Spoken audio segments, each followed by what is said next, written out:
स्वागत है। Hello friends, jetty classes में आपका स्वागत है। फ्रेंड्स, आज हम कंपाउंड इंटरेस्ट यानी कि चक्रवृद्धि ब्याज के बारे में जानेंगे। फ्रेंड्स, आज मैं आपके लिए गजब का ट्रिक लेकर आया हूँ जिससे चक्रवृद्धि ब्याज के प्रश्नों को आसानी से हल कर सकते हैं और क्विकली हल कर सकते हैं।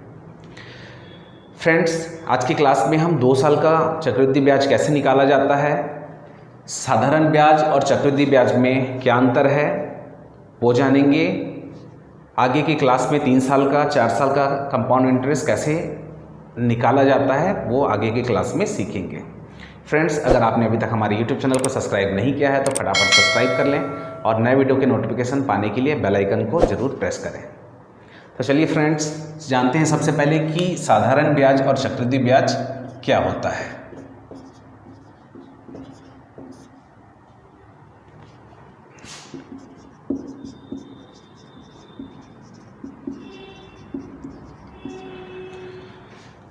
फ्रेंड्स, साधारण ब्याज की बात करें तो साधारण ब्याज की डेफिनेशन मैं आपको सिंपल इंटरेस्ट के टॉपिक में बताया हूँ। जब हम किसी भी व्यक्ति से या किसी साहूकार से जब कोई पैसा उधार लेते हैं तो उधार लेने के कारण या दूसरे का धन प्रयोग करने के कारण हमको कुछ अतिरिक्त धन देना होता है और वही जो अतिरिक्त धन होता है वही आपका ब्याज यानी कि सिंपल इंटरेस्ट कहलाता है। चक्रवृद्धि ब्याज की बात करें तो चक्रवृद्धि ब्याज क्या होता है, जब ब्याज पर ब्याज लगता है तो वो कहलाता है आपका चक्रवृद्धि ब्याज। साधारण ब्याज में क्या होता है कि अगर आपको इस साल 100 रुपये ब्याज देना है तो आपको अगले साल भी 100 रुपये ही ब्याज देना है। लेकिन चक्रवृद्धि ब्याज में ऐसा नहीं होता है। चक्रवृद्धि ब्याज में क्या होता है, ब्याज पर भी ब्याज लगता है। वो अभी क्वेश्चन हम आगे सॉल्व करेंगे तो आपको वो क्लियर होगा और समझ में आएगा। तो चलिए, जैसे अगर मैं एक एग्जाम्पल से ही समझते हैं, मैं फॉर्मूला भी आपको नहीं बताता हूँ। तो इसमें सबसे पहले तो देखिए, जैसे अगर सपोज मैं बात करूँ, जैसे प्रिंसिपल अमाउंट है आपके 10,000 रुपये और रेट दिया हुआ है 10% और टाइम की बात करें तो टाइम दिया हुआ है 2 वर्ष। अब इसका जैसे हमको साधारण ब्याज निकालना है या कंपाउंड इंटरेस्ट निकालना है, ठीक है। तो इसको कैसे हल करेंगे, देखिए आपको करना कुछ नहीं है, आपको केवल 2 लाइन खींच देना है। ये प्रिंसिपल अमाउंट मानिए इसको 10,000 रुपये, ठीक है, और 2 साल बोला तो यहाँ पे हम 2 लाइन खींच दिए, ठीक है। और मैं आपको परसेंटेज के टॉपिक में भी ये सारा बताया हूँ कि हम रेशियो में भी परसेंटेज में भी इसको क्या करते हैं, जो भी परसेंटेज दिया रहता है हम उसको फ्रैक्शन में भिन्न में बदल देते हैं। तो 10% का मतलब क्या होता है, इसको क्या लिखेंगे 10/100। तो ये काटेंगे तो क्या हो जाएगा, 10% का मतलब हुआ 1/10, ठीक है। तो ये 1/10 निकल गया। अब इसको आपको करना कुछ नहीं है, यहाँ पे 1/10 यहाँ से लिख दो, यहाँ पे 1/10 लिख दो। इसका मतलब ये हुआ कि आपको ये जो 10,000 जो अमाउंट दिया हुआ है, इसी 10,000 को 1/10 से डिवाइड करना है। 0 से 0 काटेंगे तो ये कितना आ गया 1,000। जब ये फर्स्ट ईयर का 1,000 निकल गया तो ये दूसरे साल का भी 1,000, यही कहलाता है आपका साधारण ब्याज। तो आपको क्या समझ में आ रहा है, अगर आप सन 2000 में 10,000 रुपये उधार लिए हो तो 2001 में कितना पैसा दे रहे हो ब्याज उसको 1,000 रुपये, और 2002 में भी कितना ब्याज दे रहे हो 1,000 रुपये। तो साधारण ब्याज में क्या होता है, हम उतना ही ब्याज देते हैं, ठीक है। यहाँ तक क्लियर हुआ। अब जैसे चक्रवृद्धि ब्याज की बात करते हैं तो चक्रवृद्धि ब्याज को समझिए। चक्रवृद्धि ब्याज भी हमको इसी में निकालना है। तो ये तो हमारा हो गया प्रिंसिपल अमाउंट 10,000 रुपये, 2 साल बोला तो 2 लाइन खींच दें यहाँ पे, ठीक है। और ये जो रेट जो दिया हुआ है, रेट को फ्रैक्शन में कन्वर्ट किए तो क्या हो जाएगा 1/10, काटेंगे तो क्या आ जाएगा यहाँ पे 1,000। तो देखिए ये हो गया 1,000 फर्स्ट ईयर ब्याज निकला, फिर ये सेकंड ईयर आपका 1,000 ब्याज निकला। तो ये जो निकला है ये तो आपका हो गया साधारण ब्याज। लेकिन मैं ये बोला था चक्रवृद्धि ब्याज में मतलब ब्याज पर भी ब्याज लगता है, तभी तो वही चक्रवृद्धि ब्याज कहलाता है। तो देखिए ये जब 1,000 का है तो यहाँ पे खींच दीजिए यहाँ पे लाइन, और इसका जब 1/10 करेंगे तब ये क्या हो जाएगा 100 का 1/10 करेंगे तो ये 0 0 कटना, मतलब ये क्या आ जाएगा 100। ठीक है, तब ये काउंट करिए, यहाँ पे क्या हुआ, साधारण ब्याज में ये 1000 और ये 1000, तो टोटल कितना निकल गया, यहाँ पे प्लस कर देंगे तो 2000 रुपये उसका ब्याज निकल गया 2 साल का। लेकिन कंपाउंड इंटरेस्ट में क्या हो रहा है, चक्रवृद्धि ब्याज में ये तो हो गया 1000 और ये 2100 रुपये, तो इसको प्लस किए, इसको प्लस किए, तो ये क्या हो जाएगा 2000 और 100 रुपये और, तो ये हो जाएगा 2100 रुपये। तो ये आपका निकल गया CI चक्रवृद्धि ब्याज। ठीक है, और ये है आपका साधारण ब्याज यानी कि सिंपल इंटरेस्ट। क्लियर हुआ यहाँ तक फ्रेंड्स? इसको आपको समझना है। अगर जैसे मैं अंतर की बात करूँ तो आपको क्या दिख रहा है, ये जो पूरा पार्ट है, तो ये पूरा जो पार्ट एरिया जो दिख रहा है, ये एरिया आपका है CI। तो मैं इसको ऐसे खींच दूँ तो ये जो कहलाएगा आपका, ये हो जाएगा आपका चक्रवृद्धि ब्याज यानी कि CI कंपाउंड इंटरेस्ट। और इसकी बात करें तो ये क्या हो जाएगा कि यहाँ से इसको कर दीजिए तो ये कहलाएगा आपका सिंपल इंटरेस्ट यानी कि साधारण ब्याज। तो हमको क्या समझ में आ रहा है, अगर मैं बोलूँ अंतर बोल दूँ, ठीक है, कि चक्रवृद्धि ब्याज और साधारण ब्याज का अंतर क्या है, तो आप क्या बता पाएंगे? चक्रवृद्धि ब्याज और साधारण ब्याज का अंतर तो क्या दिख रहा है, ये तो हो गया CI माइनस SI। ठीक है, तो ये क्या हो जाएगा, CI क्या आ रहा है 2100 और क्या आ रहा है यहाँ पे SI क्या है 2000। ठीक है, माइनस करेंगे तो क्या हो जाएगा 100। तो ये हो जाएगा हमारा आंसर। अगर कहीं किसी क्वेश्चन में पूछा जाए भाई चक्रवृद्धि ब्याज और साधारण ब्याज का अंतर क्या है, तो हम ऐसे अंतर को भी फाइंड आउट आसानी से कर सकते हैं। चलिए, इसके बाद में मैं आपको एक फॉर्मेट बता देता हूँ, उस फॉर्मेट से आपको और क्लियर हो जाएगा अच्छे से। चलिए फ्रेंड्स, चक्रवृद्धि ब्याज का फॉर्मेट देख लेते हैं, इससे आपको और क्लियर हो जाएगा। चक्रवृद्धि ब्याज इसका देखते हैं फॉर्मेट। ठीक है, तो इसका फॉर्मेट कैसे बनेगा ये देखिए। ये मैं प्रिंसिपल अमाउंट मान लिया, 2 लाइन खींचे, चक्रवृद्धि ब्याज 2 साल के लिए है, तो यहाँ पे ले लेते हैं ये A हो गया और ये B हो गया।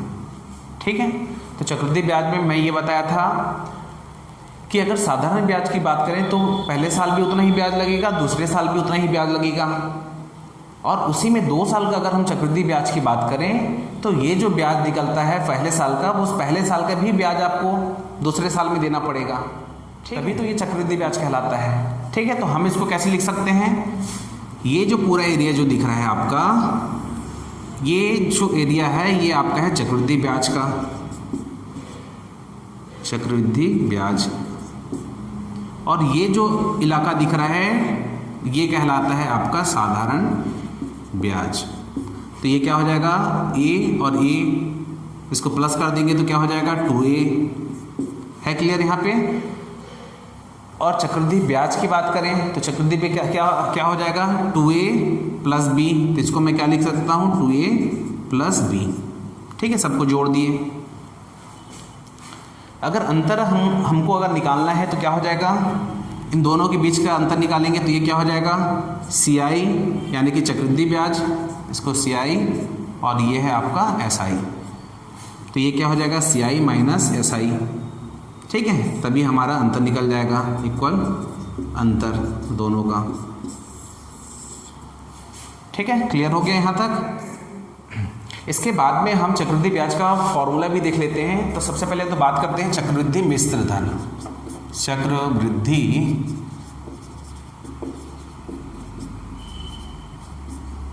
मिश्र धन, ठीक है, इसको A से रिप्रेजेंट करते हैं तो ये क्या हो जाता है P 1 + R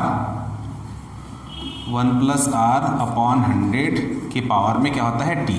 तो ये तो हो गया हमारा चक्रवृद्धि मिश्र धन।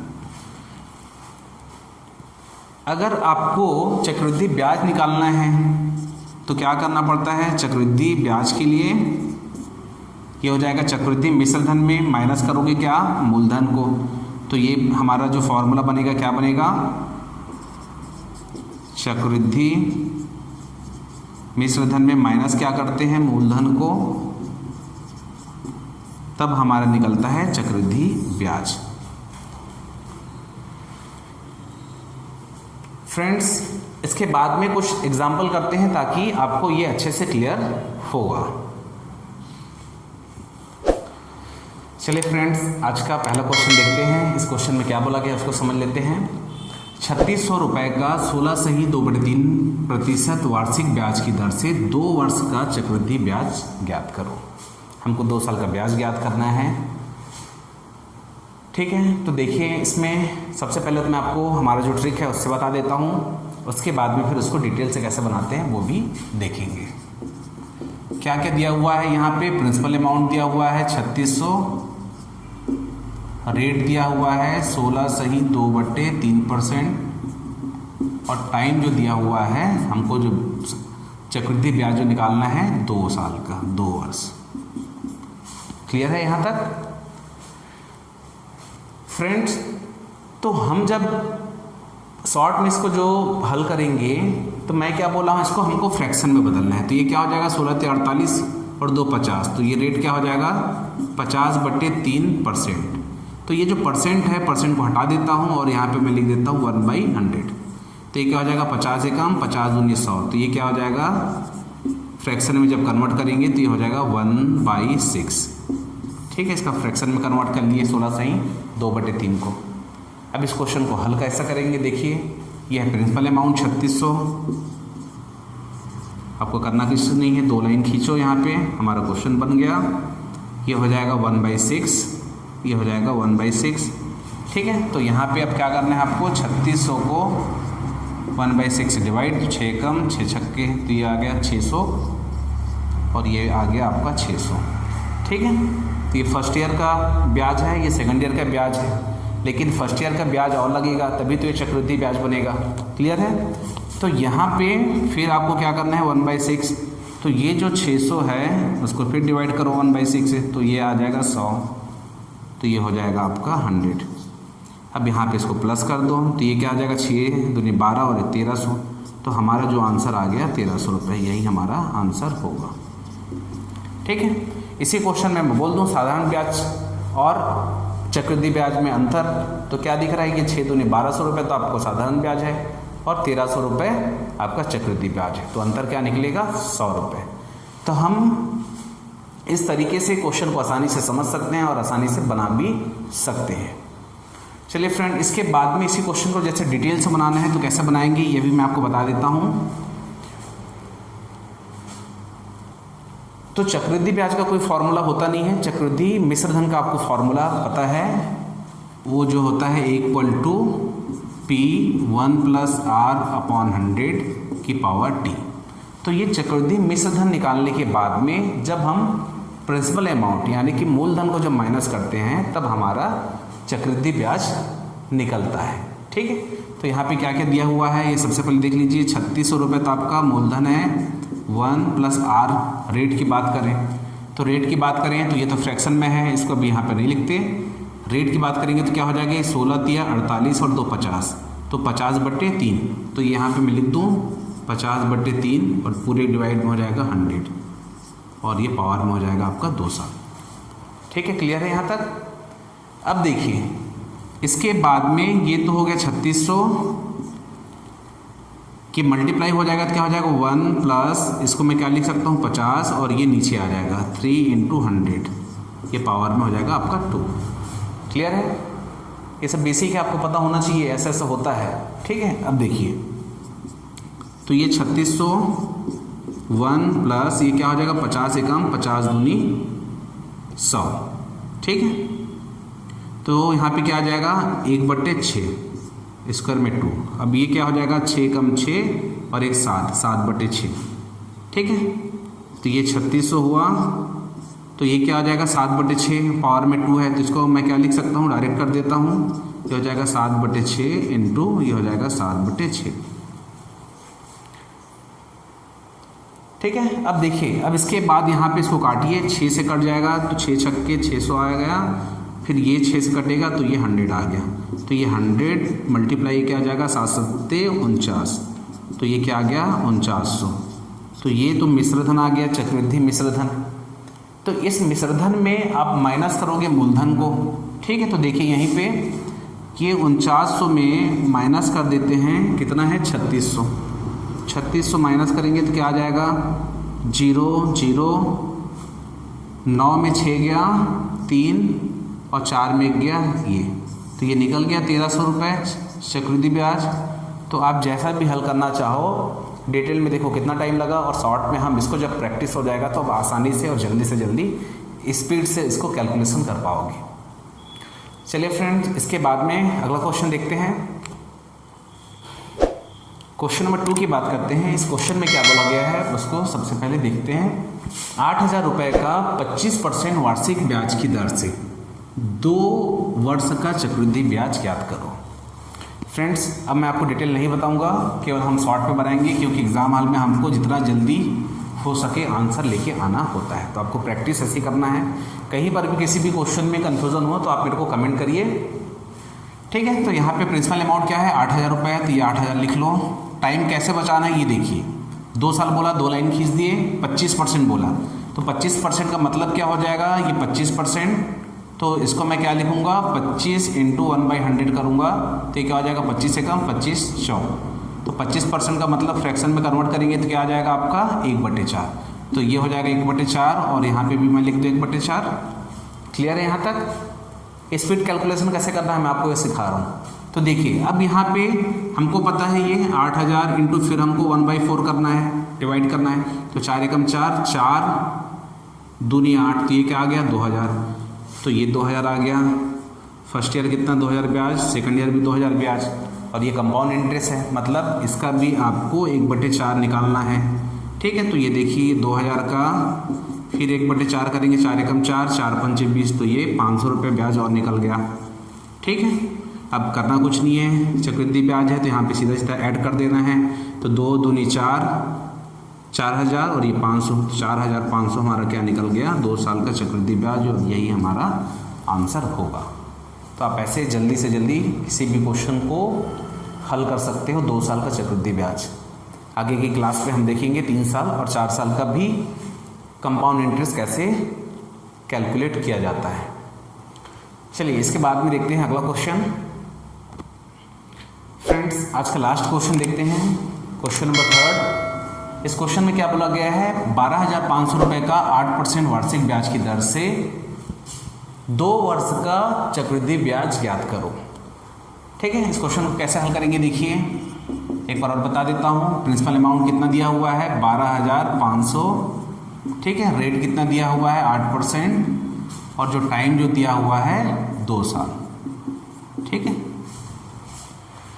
अब ये जो रेट जो दिया हुआ है 8%, इसी को हमको कन्वर्ट करना है किसमें, फ्रैक्शन में। तो फ्रैक्शन में कन्वर्ट करने के लिए आप क्या करोगे 8% को, इसको हम क्या लिख सकते हैं 8 × 1/100, तो ये क्या हो जाएगा, इसको काटेंगे क्या हो जाएगा 4 दूनी 8, 4 25, तो इसको फ्रैक्शन में कन्वर्ट करेंगे तो क्या आ जाएगा 2/25, ठीक है। 8% को कन्वर्ट किए तो ये क्या आ रहा है 2/25। इसके बाद नहीं कट रहा है तो आपको यहीं तक छोड़ना है। अब इस क्वेश्चन को कैसे हल करेंगे देखिए, प्रिंसिपल अमाउंट दिया हुआ है 12500, 2 साल का निकालना है, 2 लाइन खींच दिए, ये हो जाएगा 2/25, ये हो जाएगा 2/25, ठीक है।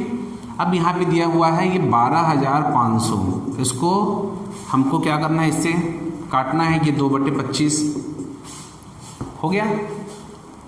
अब ये हो गया 25 से कम 25 पंचे, तो ये हो जाएगा 500, और 5 दूनी 10, मतलब ये निकल जाएगा 1000, ठीक है। ये फर्स्ट ईयर कितना ब्याज आ गया 1000, और सेकंड ईयर ब्याज कितना आ गया 1000। अभी 1000 का भी ब्याज आपको निकालना है, ठीक है। तो देखिए ये 1000 का भी हमको क्या निकालना है 2/25, ठीक है। तो ये 25 से कम, और 25 चौक 100, तो ये 40, तो 40 दूनी क्या हो जाएगा 80। कैसे स्पीड से कैलकुलेशन करना है मैं वो आपको बता रहा हूँ। तो इसका ब्याज कितना निकल गया 80 रुपये, इसका भी 2/25 निकालेंगे, ठीक है। तो ये 1000 और ये 1000, तो कितना आ गया, अगर साधारण ब्याज की बात करें तो 2000, ठीक है। और चक्रवृद्धि ब्याज की बात करें तो हमको तीनों को जोड़ना होता है, तो ये क्या हो जाएगा 2000 और ये 80, तो ये क्या हो जाएगा 2080, ये हमारा निकल गया चक्रवृद्धि ब्याज। तो आप ऐसे इस टाइप के क्वेश्चन को हल कर सकते हो, ये हो जाएगा हमारा आंसर। क्लियर है? यहाँ पे अंतर की अगर मैं बात करूँ चक्रवृद्धि ब्याज और साधारण ब्याज में अंतर, तो क्या दिख रहा है हमको, ये 2000 है 2080, तो अंतर कितना आ रहा है, 80 का अंतर आ रहा है। आपको ये समझना है और इस टाइप के क्वेश्चन को आप प्रैक्टिस करते रहिए, ताकि अगर आपको कहीं पर भी कन्फ्यूज़न होता है तो आप मेरे को कमेंट करिए। आई होप आपको आज का ये क्लास 2 साल का चक्रवृद्धि ब्याज कैसे निकालते हैं समझ में आया होगा। अगर नहीं आया है तो आप मेरे को कमेंट करें, किसी क्लास में मैं आपको और अच्छे से इसको समझा दूँगा। फ्रेंड्स, अगर आपने अभी तक हमारे YouTube चैनल को सब्सक्राइब नहीं किया है तो फटाफट सब्सक्राइब कर लें और नए वीडियो की नोटिफिकेशन पाने के लिए बेल आइकन को ज़रूर प्रेस करें। मिलते हैं अगले वीडियो में। जय हिंद, जय भारत।